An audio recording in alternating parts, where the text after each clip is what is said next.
brother wanted me to be the legal guardian of his baby, so I demanded his wife to take a paternity test before I'd be their baby's guardian. Now their marriage is ending. I, 28F, have an older brother, 30M, and around 2 weeks ago, he asked me to be the legal guardian of his son. His son is just 6 months old.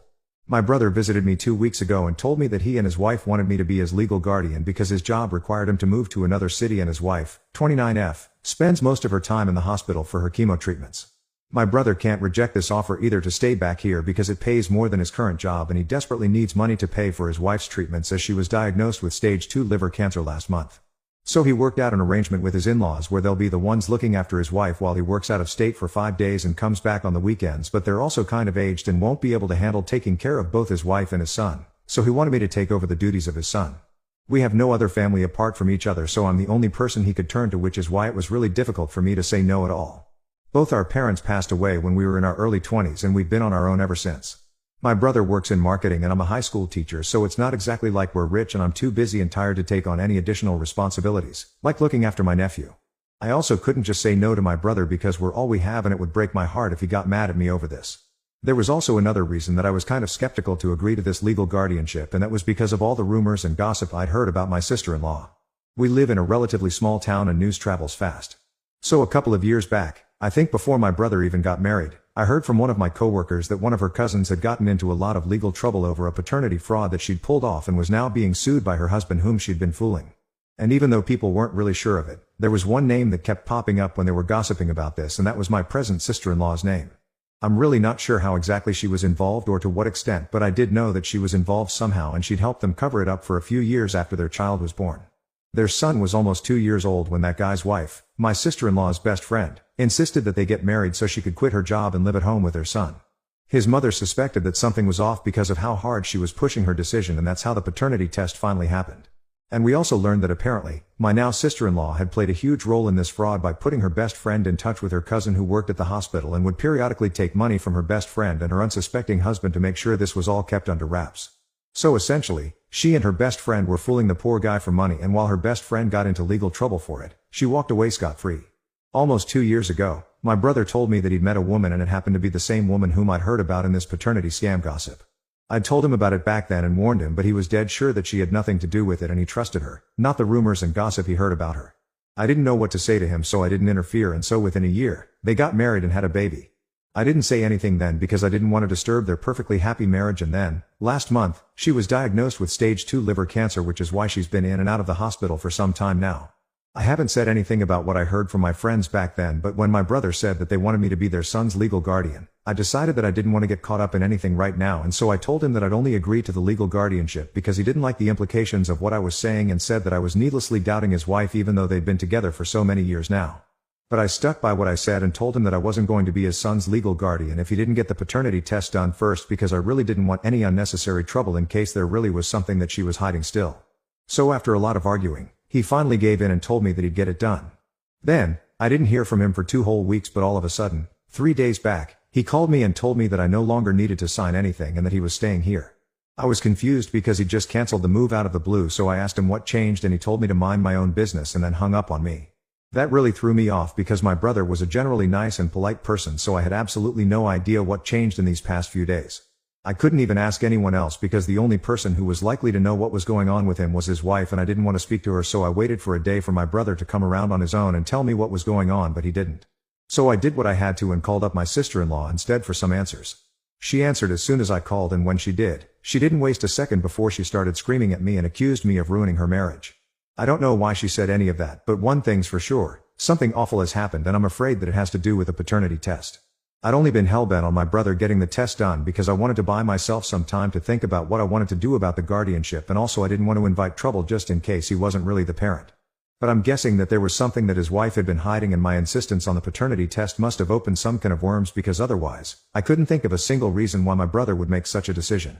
I feel awful because just for my own selfishness, I've potentially ruined my brother's marriage, and it doesn't help that his wife's suffering from cancer as well.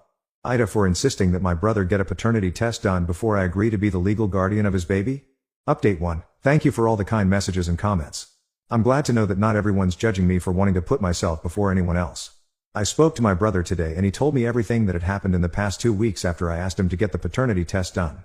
He told me that after he met with me, he went straight home and told his wife what I'd asked for. He'd assumed it would be a pretty straightforward conversation since he didn't think his wife would disagree, but she was very against it and it didn't make sense to him.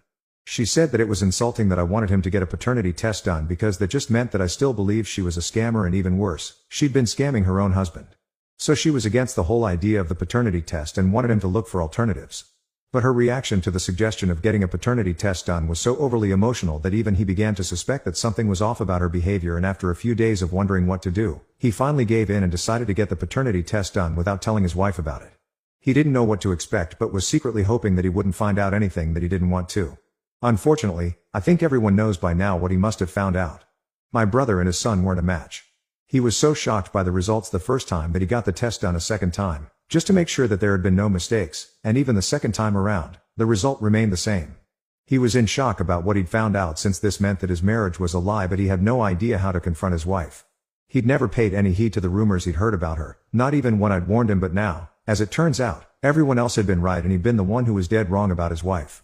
A few days after he got the results, he decided to finally confront his wife.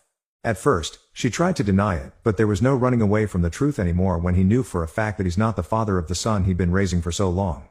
After a while, she finally confessed to him that a while ago, when they'd just gotten married, she'd had an affair with one of her friends when he happened to be out of town, and that's how she got pregnant. She never came clean about it either because she felt like that was going to ruin their marriage for good, and once she got pregnant, she knew that she didn't want to be with anyone else apart from my brother. My sister-in-law also spilled the beans on the first paternity scam she pulled off by revealing that she'd been the one who put her best friend in touch with her cousin who used to work at the hospital back then, and her friend's husband never would have found out either if he hadn't gotten another paternity test done independently from a different hospital. So whatever people had been saying about her was true. I can't believe that in spite of knowing the consequences of cheating and lying, she still went through and put my brother through the same thing. It's unbelievable and disgusting, to say the least, and now, I'm really glad that I pressured my brother into getting a paternity test done, or else he might not have been able to find out about any of this. She didn't have a job when she married my brother, and after she got married, she decided that she wanted to be a stay-at-home mom, so it had been my brother who'd been supporting her every step of the way. So it wasn't the fact that she was finally sure of him that made her stay with him and pick her marriage over affairs, but the fact that she literally didn't have anyone else to go to once she got pregnant. My brother thinks that that's the real reason he stayed, and I agree with him. If she could cheat on him 1 year into their marriage, then she didn't really love him, and the only thing that made her stay with my brother was the fact that he was willing to look past her history, trust her implicitly, and provide for her without questioning her. She only cared about herself, and while my brother is still struggling to come to terms with that, I'm not. I'd always known that my sister-in-law wasn't the most trustworthy person, but had kept it all to myself since I didn't want to stir up any unnecessary trouble in my brother's life, and he seemed to be really in love with her. And the fact that they were pregnant within a year of their marriage. I couldn't say anything that could potentially mess up their marriage when they were about to have a child together, and once my nephew was born, there was no way I was going to talk crap about my sister-in-law, because that would inevitably end up with me and my brother never speaking again. So I stayed silent, but the truth was bound to come out someday. I just regret that I wasn't the one to stop this from happening. My brother has filed for divorce and full custody of his son. His wife is devastated and insists that she really does love him now, but there's no taking back what she did. I, for one, am happy that he's made the decision to leave, even if it is after so many years. The only thing I feel a little bad about is that she's a cancer patient, and this is coming at a really bad time for her, but my brother deserves better, and I'll stand by that. Update 2. I just found out from my brother that the friend that she'd cheated on him with and his son's real father had still been actively involved in their lives up until recently. He'd come over for a few drinks in the evening today and was venting to me when he told me about this spectacular bit of information. This man had been an old friend of his wife's, and he'd had feelings for her since forever, but then my sister-in-law had chosen to marry my brother because she felt that this friend of hers wasn't stable financially, which just meant that he was well off enough for her. She'd told him about this friend of hers long back when they started dating initially, but he'd never suspected a thing because that's how much he trusted her. When she told him the truth, she claimed that they'd been together only once after their marriage just because they were drunk and emotional, but he didn't know if anything she said was true anymore. My brother said that he'd been an idiot to trust her in the first place and regrets spending so many years of his life fighting against anyone who said a word against her, because eventually, it all turned out to be true, and she was nothing more than someone who was after whatever little money he had, and he was the only guy foolish enough to trust her despite her reputation. I felt like crap about myself after he left, because if I'd just pushed him a little harder and forced him not to marry this woman, then maybe he wouldn't be in this awful situation at all, but here we are. It's disgusting that she even remained in touch with the man she'd cheated on her husband with. Listening to him talk about how his wife would often invite this guy and his wife over for dinner and they'd all sit and chat like old friends while he raised this other man's son was sickening. And I just had to listen to him, but this was his reality. I really can't imagine what my brother must be going through right now, and I just keep thinking about how different things would have been if I'd tried to force him to see her reality before he got married to her. It sucks that he's having to go through all of this just because he chose to love someone who didn't deserve any of it. I don't even know what'll become of his relationship with his son now because this is all bound to take a toll on him mentally. He's been living at home with his son and his wife has moved in with her parents, but she keeps visiting every day to ask for forgiveness and convince him not to leave her. It must be crazy difficult for him to say no to a literal cancer patient after so many years of togetherness. I know he still loves her despite what she did to him and all the lies she told him throughout their marriage and her pregnancy, and I could hear it in the way he was reminiscing today about the good times he'd had with his wife. I wish I could do something to help my brother, but I can't. My hands are tied. The most I can do for him is to offer to babysit my nephew because he's taking up more work and responsibilities in his workplace so that he earns more than whatever he's making now and can give his son the life he deserves. I don't think he'll get full custody of his son, given the circumstances. I bet the court will want to let their kid spend as much time as he can with his mother if something unfortunate happens to her. It's unlikely that she'll be able to fight the cancer longer than she already has, and as far as I know, her condition has been steadily worsening for the past few months. To be honest, at this point, I don't even know what to feel about anyone involved in this situation, including myself. I tried my best to warn my brother back when he was dating my sil, but he didn't listen, so it's not like I'm in the wrong here either, but I also can't just shake off the guilt. All I can say for sure is that every single adult involved here has failed my nephew and made a complete mess of things, including me. I just hope we're all able to come out of this as better people now. Update 3. It's been a week and a half since my brother last visited and he's been really caught up with work. He dropped by today and requested me to watch my nephew for a couple of hours as he had to go visit his lawyer urgently, and I agreed because this was the least that I could do for him when he was in such a state. Once he came back, he told me that his wife had told her friend about who was the real father of her son, and he's willing to fight for custody as well if my brother doesn't agree to his wife's terms. He told me that she's still willing to patch things up with him and even tried to play the cancer card by saying that she wouldn't even be around for much longer probably, so he should just let her spend the last few months of her life peacefully instead of being so selfish and disrupting it all with legal complications. She doesn't even understand that the custody battle isn't a way to get back at her but is just to ensure that even if she does pass away, her so-called friend isn't able to just swoop in and take his child away from him just because he's his biological father. Only a truly selfish human being would imagine that this is all about them. The only thing that my brother is doing to get back at her, as she says, is the divorce, and that's just because he respects himself too much to spend any more time with someone who has done nothing but use him for these past couple of years. They had a really bad argument about the same a couple of days ago when she dropped by to see her son and talk to him yet again so that she could persuade him to stop the legal proceedings. When he told her that he wasn't going to change his mind, she got mad and said those things, and the situation just got worse. He believes that she got her friend involved just to retaliate, and I agree with her. I don't even know what her friend's wife is going to say about all of this. They've only been married for 4 months according to what my brother told me, and this is some insane crap that they're getting into. I'm grateful that my nephew himself is blissfully unaware of any of this, and even today, he seemed as happy as ever. I hope that he stays this way forever because the poor kid really shouldn't have to deal with so much from such a young age. Update 4. Hi, everyone. My sister-in-law visited me today to see my brother. He'd been here to drop the baby off for a while and he'd been avoiding her for a few days, so she turned up at my house because she knew he was likely to come here. I tried to tell her to go away, but she looked so sickly and weak that I was having a really hard time turning someone like that away. So my brother took over for me, and instead of turning her away, he invited her into the house and told her to make it quick because he also had to leave for work soon. I was in the room with them and the entire conversation happened right in front of me, which made me feel like I was intruding on something really personal. My sister-in-law was pleading with my brother to let her have joint custody, and she'd somehow managed to get rid of her friend since she didn't even want to involve him in the first place, but her emotions got the better of her and she ended up telling him the truth, which is why he got involved. She said that she'd made her peace with the divorce and wasn't even going to contest it, but she desperately needed to see her baby because her cancer was just getting worse and it had already progressed to stage 3, according to what her doctors told her this week, so she needed to spend as much time as she could with her son. I thought my brother was going to say no by how distraught he looked, but instead, he told her that the most he could do for her at this point was that he could let her have supervised visits. He told her very calmly that she'd lied to him for months and that he couldn't just accept it and move on just because she was sick. He was also suffering, and just because his pain and scars didn't show, didn't make it any easier for him. He told her that he'd fought against everyone who called her a gold digger and a scammer, but eventually, that's what the truth was, since she'd cheated on him in spite of how hard he'd been defending her. So now, for his own sake and the sake of his son, he wanted to let her go and start afresh.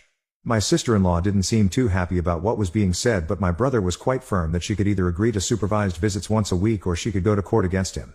After some silence, she said that she'd pick supervised visits, which is what the court would have ordered anyway, so now they only need to legally agree to that arrangement. The divorce is still going to happen, though.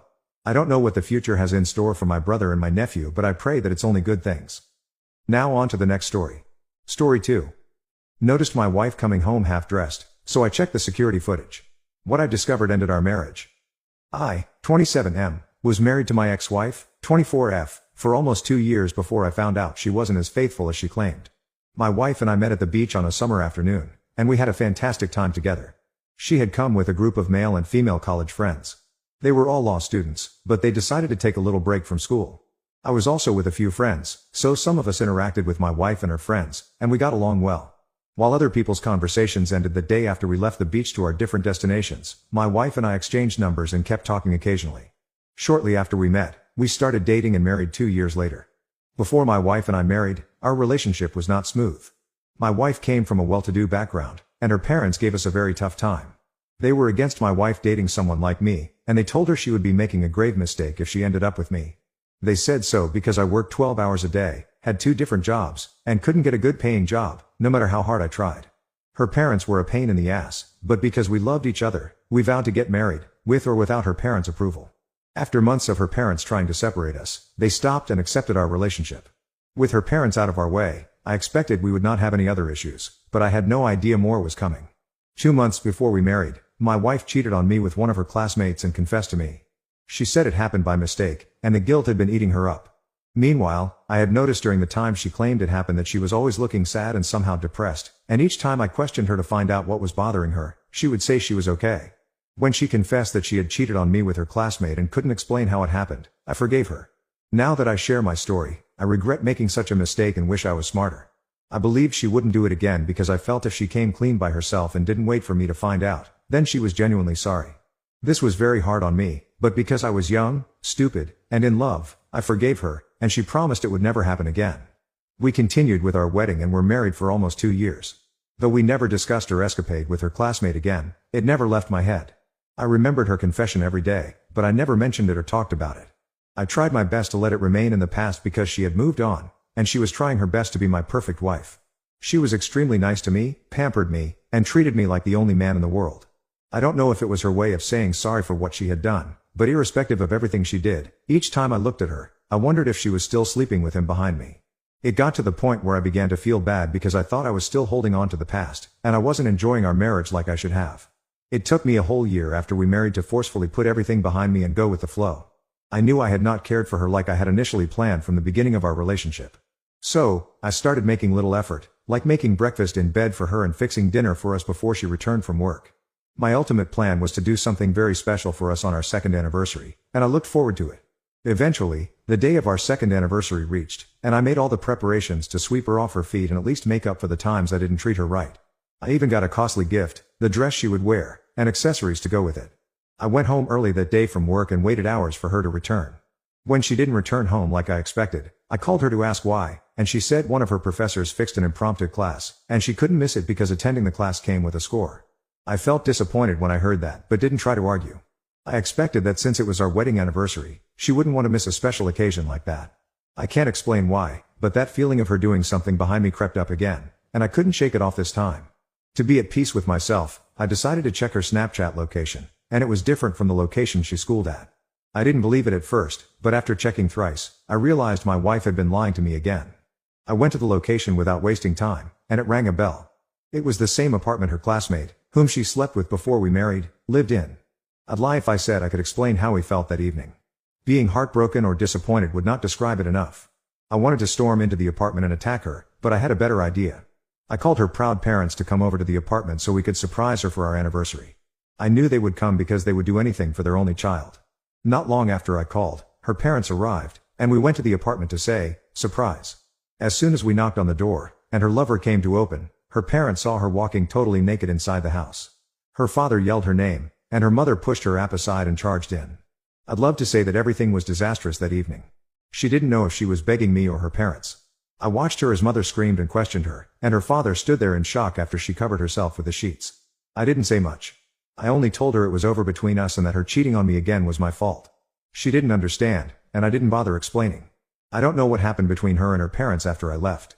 She came home later that week and asked if we could talk. When I said no, she picked the things she needed and left the house. She didn't even press for me to let her explain. I didn't know what to think or assume when she acted that way.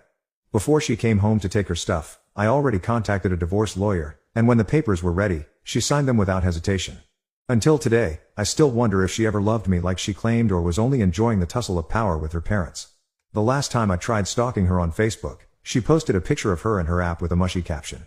I was so angry, and I blocked her instantly. Because of that picture, I quit sulking and wondered if she loved me. I saw how happy she was, and I felt stupid for still living in the past and putting my life on hold. I am fine now and have moved on faster than expected. I also realized that we have power over our emotions, and feeling miserable because of a cheating spouse should never be an option. I no longer care about her. All I care about now is me and my future.